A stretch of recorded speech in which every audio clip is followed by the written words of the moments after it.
Oi, oi, pessoal! Está no ar o quarto e último episódio do videocast Papo Integrado, que reúne as maiores marcas de antiparasitários e as melhores conversas sobre a cadeia produtiva da carne. Hoje trazemos um enfoque diferente, mas, ao mesmo tempo, complementar para o sucesso da pecuária de corte. Vamos falar sobre os cavalos de tropa, animais indispensáveis na lida da fazenda. Mesmo com todos os avanços tecnológicos, eles continuam sendo os melhores companheiros para a realização de várias atividades. É impossível pensarmos em uma propriedade sem a vitalidade, a versatilidade desses animais. Hoje, o Brasil possui o quarto maior rebanho equino do mundo. São cerca de 6 milhões de animais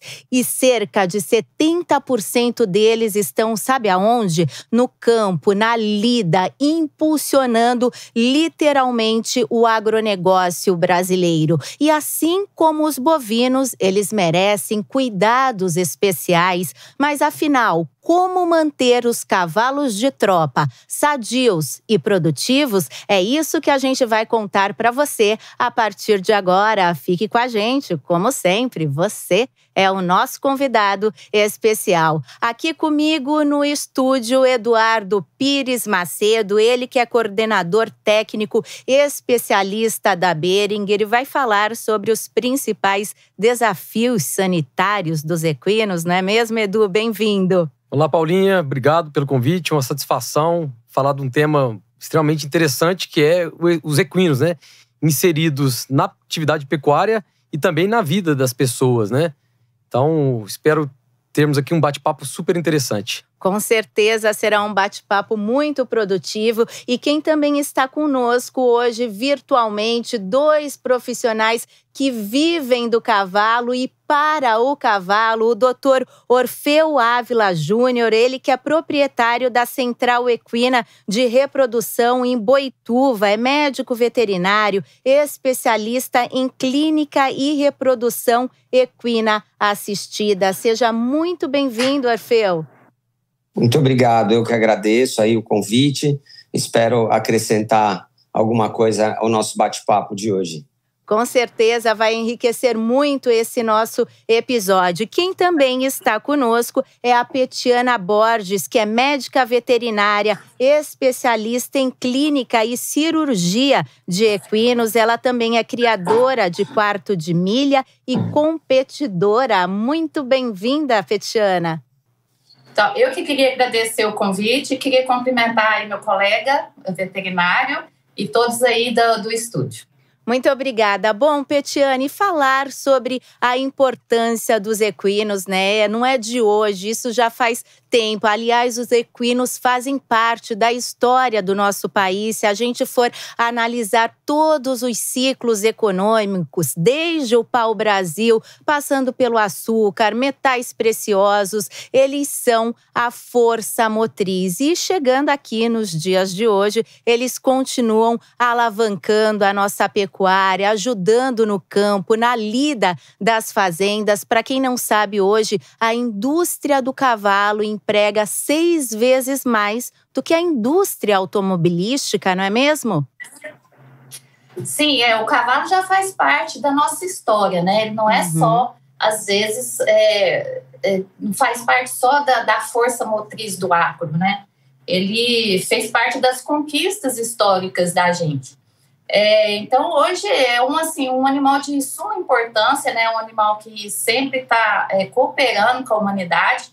E esse é o motivo da gente estar aqui, né? Conversando sobre esses animais que só tem a fornecer para a gente, né?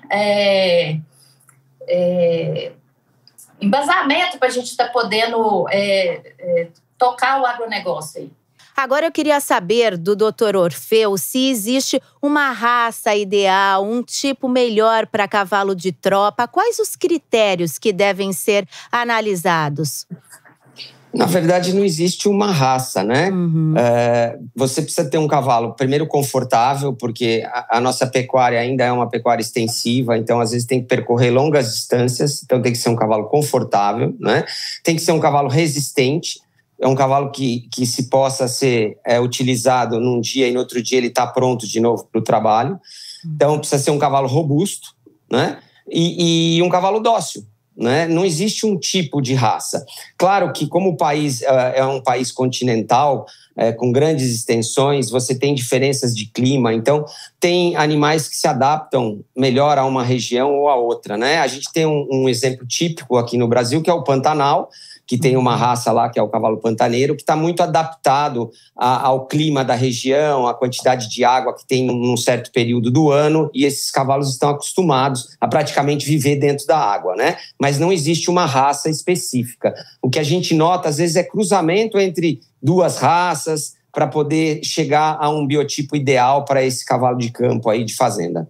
A gente sabe, Orfeu, que na pecuária de corte a estrela é o boi, mas o sucesso dessa atividade também depende muito dos cavalos. Totalmente.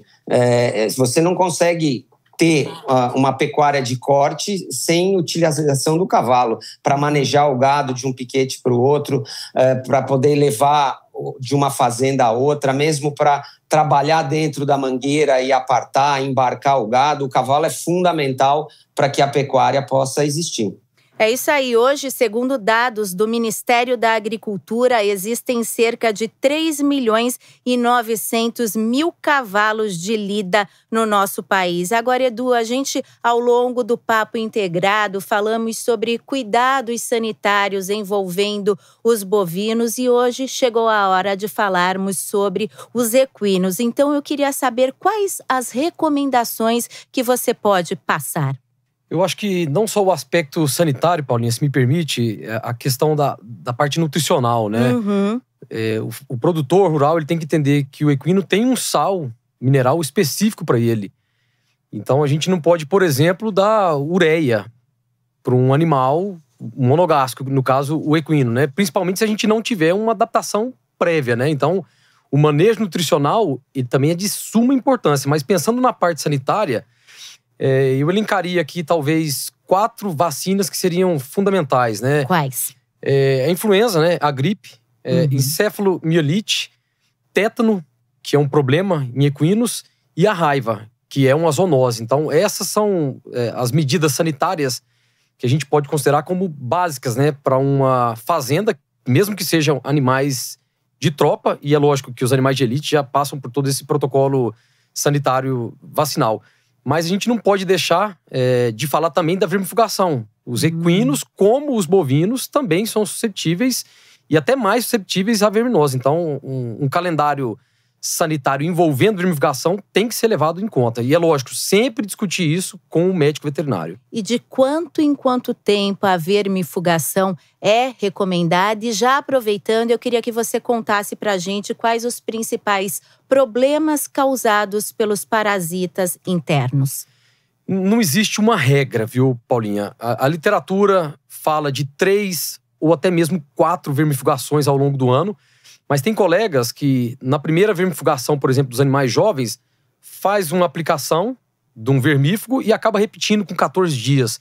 Então, tem algumas variantes na informação. O mais importante é entender a epidemiologia, que é muito parecida com bovinocultura. Então, em épocas secas e frias, nós temos um maior desafio para que o verme entre para dentro do animal. E quando nós estamos falando de primavera e verão, nós temos que controlar os parasitas para que não tenha problema nas pastagens, nas larvas, né? Então, as vermifugações estratégicas em entrada e saída de chuva também, ela deve ser adotada. Agora, em potros, e tem isso na literatura, a cada 2 meses, e a gente vê muito isso em alguns aras, eles acabam fazendo vermifugações até 6 vezes ao ano, né?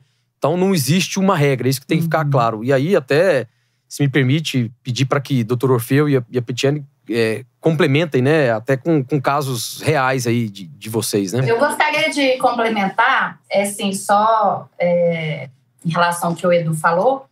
é que geralmente o que eu acho que é mais conveniente é a gente já fazer um OPG, né, que seria a contagem de ovos por gramas.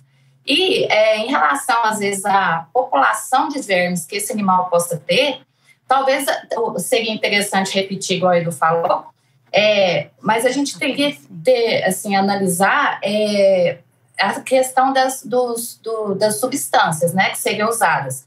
Tem substâncias que elas matam o verme adulto e tem substâncias que elas são ovicidas. Então, geralmente no mercado, as substâncias ovicidas, elas são muito tóxicas para o cavalo. Então, geralmente, a gente não usa essas substâncias. Então, a gente precisa repetir para a gente tentar baixar essa população de vermes no trato gastrointestinal, uma vez que as substâncias que são ovicidas, que matariam esses ovos, elas são muito tóxicas, né? Então, acho que é um dos principais desafios aí para controle populacional de vermes. Doutor Orfeu? Eu queria acrescentar 2 pontos aí só. Com relação à vacinação, é só acrescentar que hoje está muito na moda o herpes vírus, né? Perfeito. E você pode acrescentar isso junto com a influenza, você tem vacinas que agregam aí tanto o herpes quanto a influenza junto. Então, seria um ponto importante. E com relação à vermifugação, eu acho que o manejo é muito importante, né? Quando você começa, na minha opinião, a repetir a vermifugação num tempo muito curto, você acaba tendo problema de resistência à droga utilizada, né? Então, o manejo é muito importante, ou seja, você não superpopulacionar o espaço que você tem com os animais. Se possível, também você vermifugar e tirar esses animais desse local e passar para um outro piquete que estava em descanso, que não tinha nenhum animal. Então, o manejo é muito importante, na minha opinião. E eu acho que um ponto, Paulinha, que você perguntou, acabei não respondendo, os prejuízos, os problemas, né? Nós podemos falar de anemia, ou podemos falar de cólicas verminóticas e até mesmo levar a óbito, né? Então, a verminose, ela tem que ser olhada também com atenção. E obrigado, doutor Orfeu, por lembrar que o herpes vírus, sem sombra de dúvida, a gente tem muito aquele conceito de usar só em éguas, né? Pensando na parte reprodutiva, mas não. Obrigado aí por complementar, muito bom. Ô Petiana, agora além da vacinação, vermifugação, o Edu também chegou a comentar sobre a nutrição, né? Então eu queria saber como que deve ser uma dieta equilibrada, capaz de fornecer energia para os animais fazerem as atividades do dia a dia. Então, na minha opinião, o principal fator alimentar nos cavalos a campo seria primeiro a pastagem, né? Então, em relação à pastagem de qualidade, pastagem que tem proteína, um maior teor de proteína, né? Que seria o Tifton, hoje. E também a questão de adubação do solo, né? Todos esses fatores vão interferir na nutrição do animal lá no final. Mas a questão também da sazonalidade, né, que seria às vezes a seca, a gente teria que estar suplementando, porque às vezes a campo a gente não consegue ter essa porcentagem de proteína para a exigência que eles vão ter a nível de exercício, porque a rotina da fazenda geralmente ela não para, né, ela não diminui. Lógico que temos a estação de monta, que geralmente os animais trabalham mais no período que a gente tem aí o nascimento dos bezerros, mas, no geral, você tem que fazer o manejo do gado, então a exigência sempre é praticamente a mesma. E a alimentação não, né? A porcentagem de proteína que esses animais vão estar ingerindo no pasto, ela cai bastante na seca. Então, a gente teria que estar suplementando, na minha opinião, e também fornecendo um sal mineral de boa qualidade. Tá certo, perfeito. Agora, Orfeu, para o cavalo cooperar, né, ele precisa ser bem tratado. Nesse sentido, como funciona a rotina desses animais e quais as dicas de manejo que você pode dar? Bom, já foi falado aí da alimentação, que é fundamental. E uma coisa que foi tocado, que a alimentação do equino é diferente da do bovino, né? Então, a gente costuma ver fazendas onde o bovino convive com o equino na mesma pastagem. Isso é um risco, né? Porque o próprio sal mineral é totalmente diferente. Você pode ter substâncias tóxicas na ração para o cavalo, que para o bovino não é, principalmente aí alguns ionóforos, né? Como a monesina, que já se sabe que é tóxica para o cavalo e pode causar até óbito, né? Então, você ter piquetes separados para que essa tropa de equinos estejam alojadas e possam ser alimentados, né? Isso é um fator importante. A outra coisa é o manejo aí do dia a dia, a quantidade de horas que esse animal vai trabalhar. Então, ele tem que ter um período de descanso, né? Ele deve ser limpo, então depois do trabalho deve tomar um banho, se possível uma pequena escovação antes de colocar a sela e começar o trabalho. Tudo isso ajuda, né? E a alimentação, como já foi dito, é fundamental. Uma alimentação de qualidade, se possível uma pastagem de boa qualidade, uma suplementação na seca, um sal mineral adequado. Você pode até ajustar essa proteína, né? No próprio sal mineral. Hoje a gente tem sais minerais com proteína aí que ajuda você tendo uma pastagem de boa qualidade, às vezes não precisa nem fornecer concentrado, né? Então o manejo seria mais ou menos esse, né? Em relação aos cascos... Só complementando, adaptar, por exemplo, um animal que vai iniciar esse tipo de trabalho, ele foi recém-domado e vai iniciar esse tipo de trabalho. Isso tem que ser feito paulatinamente, né? Devagar, né? O animal vai atingir aí um certo grau de condicionamento para aquele trabalho que ele vai executar com o tempo. Uhum. Em relação aos cascos, tem alguma dica especial? Sim, o casqueamento deve ser feito, né? Se possível, a cada 40 dias, vamos dizer assim. O ideal seria até 30, mas entre 30 e 40 dias, fazer o casqueamento, porque para poder deixar o cavalo equilibrado, né? Para que ele possa estar com os cascos saudáveis, bem corrigidos, bem aparados, para que ele possa se locomover e não ter nenhum outro tipo de problema nos tendões ou em musculatura por um aprumo deficitário aí. Perfeito. Edu? Até, doutor Orfeu, Petiana, a ferradura, né? A gente fala assim, que é muito mais para animal atleta, e eu acho que é importante ressaltar isso, né? Não é só porque é um animal atleta e eu vou deixar de lado um animal de lida. Então eu queria que vocês comentassem isso, a importância do uso da ferradura também para animais da lida, né? O quão isso é importante e se não, né? O que vocês me dizem? Bom, ao meu ver, a gente tem que considerar, às vezes, a linhagem ou a raça que a fazenda está usando e também o tipo de solo, né? Porque, exatamente. Por exemplo, geralmente os quartos de milha, eles têm o casco um pouco mais frágil do que, vamos supor, um cavalo de raça do Pantanal, né? O cavalo pantaneiro. Então, a gente tem diferenças aí na sensibilidade do casco. E também no solo. Tem solo que é mais pedregoso, tem solos que não. Então, por exemplo, se você coloca um quarto de milha, às vezes mestiço, que está já adaptado a campo, tem já uma adaptabilidade de exercício de trabalhar a campo.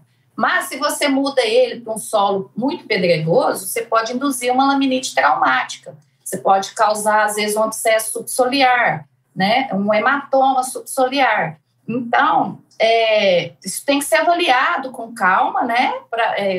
Por um profissional. Logicamente, também que tem que ser uma pessoa, um profissional experiente, um ferrador experiente, para estar podendo trabalhar nesse sentido aí dos animais dessa propriedade. E analisar o custo-benefício, né? Porque além de ferrar, não é só ferrar, essas ferraduras precisam de uma manutenção. Então, de 30 a 40 dias, basicamente, que é o período que a gente usa aí para estar fazendo manutenção do ferrajamento, ele tem que ser cumprido, independente dessa propriedade ser longe ou não, independente do profissional morar longe ou não dessa fazenda. Então, tem que ser analisado todos esses fatores, né? Entendi. Agora, Petiana, eu queria entender também como funciona a doma dos cavalos de tropa, se hoje a doma racional vem sendo colocada cada vez mais em prática. O que você nos diz? Sim, a doma racional hoje é uma necessidade, né? Em vista aí dos problemas que a gente já passamos aí com o bem-estar animal, né? Com as ONGs de proteção animal. Sim. Isso é de necessidade, né? Mas ainda existe uma doma antiga, né? O pessoal que são pessoas mais antigas que já são acostumadas àquela doma um pouco mais agressiva, né? Então, mas hoje é essencial a gente... o Senar mesmo, ele propõe, às vezes, cursos, né? Que esse pessoal de trabalho para os vaqueiros que dão uma base melhor para eles, né? Então, a gente está evoluindo muito nesse sentido. Orfeu, agora conta pra gente um pouquinho mais também quais os pilares da doma racional. Bom, eu acho que a doma racional hoje está muito divulgada, muito presente, né, em todos os lugares. O que a Petiana falou, antigamente, estamos falando aí de, 40, 50 anos atrás, a coisa era muito mais brusca, muito mais bruta, se conseguia as coisas dos cavalos com obrigação, hoje não, né? Hoje existe uma interação de quem monta, né, e quem trabalha os cavalos. Então, eu acho que a primeira coisa é justamente essa integração homem-cavalo, né? Para o cavalo se acostumar com o homem e depois você ir conseguindo as coisas gradativamente, né? Vamos dizer assim, o primeiro passo da doma é o cavalo estar manso, apto a você ser montado, e depois aí você vai pedindo as coisas, né? E o bem-estar animal aí é muito importante, né? Então, esses pilares são fundamentais para que o cavalo não sofra, né, para que o cavalo esteja saudável e o cavalo aprenda com uma integração com o homem e não obrigando ele a fazer as coisas, né? É tudo na base da confiança, do respeito, né, Orfeu? Exatamente. Agora, mudando um pouquinho de assunto, ao comprar um animal, quais os cuidados sanitários que o pecuarista deve ter antes desse animal ingressar na fazenda? Então, quando ele compra, normalmente um pecuarista não compra um animal, ele compra alguns animais, né? Então, ele vai integrar essa tropa na propriedade dele. Então, ele tem que evitar qualquer risco de levar qualquer doença infecciosa para a propriedade, né? Então, hoje, para transportar, por lei, é exigido o exame de anemia infecciosa e mormo, né? Além disso, o que é importante? Se possível, um exame simples, prévio, antes de colocar esses animais dentro da propriedade, para ver se não existe algum sintoma de gripe, de influenza, ou mesmo de herpes, alguma coisa que possa ser introduzida na propriedade, né? Então, na parte sanitária, se você também tiver a informação sobre vacinação, sobre a última evermifugação, tudo isso é importante. E, se possível, quando trouxer essa tropa para dentro da fazenda, num primeiro momento, em vez de integrar ela já à tropa existente na fazenda, deixar alguns dias ela isolada. Se não tiver histórico de vacinação e vermifugação, fazer primeiro a administração do vermífugo e da vacina, para depois colocar essa tropa junto com a tropa existente já da fazenda. Eu acho que esses cuidados são importantes. Tá bom. O Orfeu falou uma coisa muito interessante e que eu acho também muito importante, esse cuidado de deixar os animais, tipo, em quarentena, em algum piquete, para você não introduzir, às vezes, um parasita que não tenha na propriedade, que você traga ele de outras propriedades, né? Para poder infestar a sua propriedade. E só uma ressalva, o doutor Orfeu comentou de mormo, é importante ressaltar que essa se trata de uma zoonose, né? Então, nós falamos muito da integração meio ambiente, homem e animal, e nós estamos diante de um problema sanitário grave, né? Tanto Petiana quanto o doutor Orfeu, né? Sim, sem dúvida. Inclusive, a gente já, ao longo dessa série, destacamos até as porcentagens, né, de doenças aí que podem comprometer também a saúde humana derivadas dos animais, né? Pode falar, Petiana. É isso mesmo, né? Em relação ao peso que hoje o mormo tem, além do peso para a saúde pública, também o peso para o comércio, né, para o mercado. Hoje a gente está falando aí de uma perca enorme aí em valores para caso às vezes uma propriedade seja positivo para amor, né? Agora falando um pouquinho de reprodução, hoje a central de vocês, né, 22 anos, doutor Orfeu, trabalhando, né, oferecendo as técnicas mais modernas de biotecnologia, além de vocês serem credenciados juntos ao Ministério da Agricultura, vocês são a única central brasileira credenciada na comunidade europeia, exportam sêmen para vários países e dessa forma, com esse trabalho realizado, vocês acabam beneficiando todas as raças, o setor como um todo, né? Sim, a central hoje tem clientes assim de várias raças, né? Trabalhamos com todas as raças praticamente de equinos e o nosso trabalho lá é justamente fornecer ao criador todas as biotecnologias da reprodução, ajudando na evolução da criação, né? Através do melhoramento genético que você consegue através dessas biotecnologias, como a transferência de embrião, como congelamento de sêmen, enfim, esse é o nosso trabalho. E isso acaba também atingindo o campo, porque como também no bovino você tem os animais de exposição e você tem os animais de corte, vamos dizer assim, né? Mas nos animais de corte são usados sêmens dos principais touros que foram campeões em exposições, que ganharam provas aí de ganho de peso, e no cavalo não é diferente, né? Então, você pega qualquer raça de equino que vai dar origem a esses cavalos de tropa utilizados na fazenda, vem dessa alto potencial genético desses reprodutores ou matrizes, né? Agora, voltando um pouquinho para a sanidade, Edu, vamos falar sobre as eficientes soluções da Boehringer?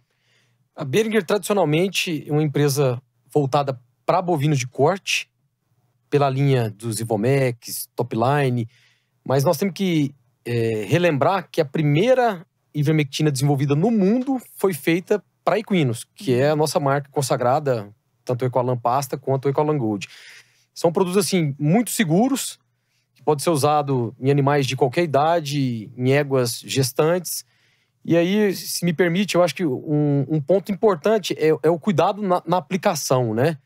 Então, nós temos o Equalan Pasta, que pega os vermes gastrointestinais e pulmonares, e aí nós temos o Equalan Gold, que tem o Praziquantel, que pega os vermes chatos, ou as tênias. Na aplicação, nós temos que tomar assim, um cuidado para ver se o animal não tem nada na boca de alimento, para que isso não prejudique ele jogar fora a parte da pasta que seja utilizada. E existe assim, um grande mito, se a gente pode dizer, né? Eu tenho que deixar o animal de jejum hídrico ou alimentar. E tem alguns estudos que relatam que a taxa de passagem, se você aplica uma pasta como a nossa, se aumenta o trânsito. Então, você pode até diminuir a absorção. Então, não tem a necessidade de dar jejum hídrico e alimentar. Então, seriam esses cuidados aí na aplicação. E aí, é lógico, nós estamos aí diante de dois excelentes profissionais. Até pedir também a opinião de vocês, Petiana e Orfeu, sobre a aplicação de vermífugos aí nos equinos, né? Petiana? Eu acho que você, assim, explicou muito bem em relação à aplicação. Eu também penso nesse sentido. E geralmente, às vezes, nem é respeitado o jejum, né? Geralmente, o pessoal sempre fala mesmo, mas às vezes não se respeita isso. E eu acho que é tranquilo em relação à administração, né? Aplicação. E evitar sempre, eu geralmente evito a aplicação antes de qualquer exercício, né? Eu acho interessante isso, antes de qualquer exercício. Mas depois do animal estando assim, descansado, tranquilo, eu também não vejo nenhum problema em dar sem jejum. Com relação à aplicação, eu acho que o Equalan e o Equalan Gold, em termos de consistência do produto e tudo para aplicação, é um dos melhores que tem no mercado, né? Eu só gostaria de ressaltar o ponto do manejo de utilização do vermífugo, né? É muito importante ver a necessidade a necessidade sempre existe, mas o tempo de repetição do vermífugo, né? Como você falou, tem áreas que faz a cada 60 dias. Então, vê se existe a necessidade de fazer a 60 dias ou a cada 30, porque se você tiver a necessidade de ficar repetindo, vai chegar uma hora que você vai produzir uma resistência. Então, o manejo é muito importante. Como a Betiana falou, existe a OPG que você pode fazer para ter uma ideia e uma noção, primeiro, se é necessário fazer e depois se esse vermífugo que você está utilizando está sendo efetivo, né? E quando que você tem que repeti-lo, né? E o manejo de não superpopulacionar os animais num mesmo piquete é muito importante. Bom, nosso episódio está caminhando para a reta final, assim como a primeira temporada do Papo Integrado. Eu queria ouvir as considerações finais de vocês, começando com a Betiana. Bom, então, eu queria acrescentar em relação à resistência, né, dos vermífugos, que o pessoal, os proprietários, eles usam muito os vermífugos para derrubar carrapatos, né? Então, às vezes, os animais se reinfestam e eles voltam a utilizar o mesmo vermífugo. Isso é um fator que agrava bastante ou aumenta a resistência desses parasitas e desses carrapatos, né? Prejudicando aí, às vezes, a eficiência da medicação, né? E, no mais, eu queria agradecer aí o convite, agradecer a todos e muito obrigada. Espero poder de alguma forma ter contribuído aí e só agradecer mesmo. Obrigada aí para todos. A gente que agradece, até uma próxima oportunidade, doutor Orfeu. Olha, eu queria agradecer, foi muito agradável passar aqui uma hora aí batendo esse papo e eu acho que assim, como consideração final, mais uma vez eu vou falar do manejo, né? Com relação, nós falamos pouco dos parasitas externos aí, como o carrapato, por exemplo, mas como um todo, o criador, enfim, o proprietário, ele tem uma tendência de que acha que usando o vermífugo, usando uma pulverização para o carrapato, ele vai eliminar e vai resolver o problema. Num primeiro momento, ele até vai, mas se ele não tiver um manejo adequado, ele vai com o tempo aumentando esse problema, né? Então, o manejo é fundamental, tanto de qualquer tipo de parasita, né? Então, assim, por exemplo, eu já fui em propriedades que você tem muita mosca. Não adianta você eliminar a mosca se você não eliminar o criatório de mosca. Então, é a mesma coisa do carrapato. Se você não tiver pasto limpo, se você não fizer rotação, se você não tiver manejo, de nada adianta. Então, minha consideração final era essa. Me estendi um pouquinho, peço desculpas aí, mas agradeço muito aqui a participação. A gente que agradece, aproveitando, é por isso, né, que o Equalan está presente nas propriedades e no coração de quem ama os cavalos. Edu, suas palavras finais. Bom, só agradecer, bate-papo super leve, informal. Fiquei muito feliz em revê-lo aí, Orfeu, Betiana no primeiro momento, mas super obrigado. Muito bom aqui conversar com vocês. E obrigado pela presença. Edu, e a você, ao Holber, que também participou conosco de vários episódios, vai aí o meu agradecimento pessoal pela confiança no meu trabalho. É sempre muito prazeroso estar ao lado de uma empresa que preza, que tem cuidado com a saúde animal, ambiental, das pessoas. Saiba que eu aprendo muito com vocês e espero continuar aprendendo cada vez mais e mais. Valeu, Paulinha. Olha, gente, agradeço a todos vocês que acompanharam essa primeira temporada do videocast Papo Integrado, que reúne as maiores marcas de antiparasitários e as melhores conversas sobre a cadeia produtiva da carne. O episódio está terminando, a temporada também, mas com certeza nós daremos continuidade a esse projeto que tem como objetivo levar informação para o pecuarista. Esse é o insumo mais importante para que o pecuarista possa melhorar os resultados produtivos, econômicos. Então, agora fica aquele gostinho de quero mais, mas podem aguardar que virá a temporada número 2. Até lá, vocês podem acompanhar os episódios disponíveis nas redes sociais e aproveitem também para seguir os perfis da Boehringer, do Ivomec, do Topline, do Equalan. São as soluções integradas dessa que é uma das maiores empresas farmacêuticas do mundo. Muito obrigada pela companhia, a audiência, o carinho e até mais. Tchau, tchau.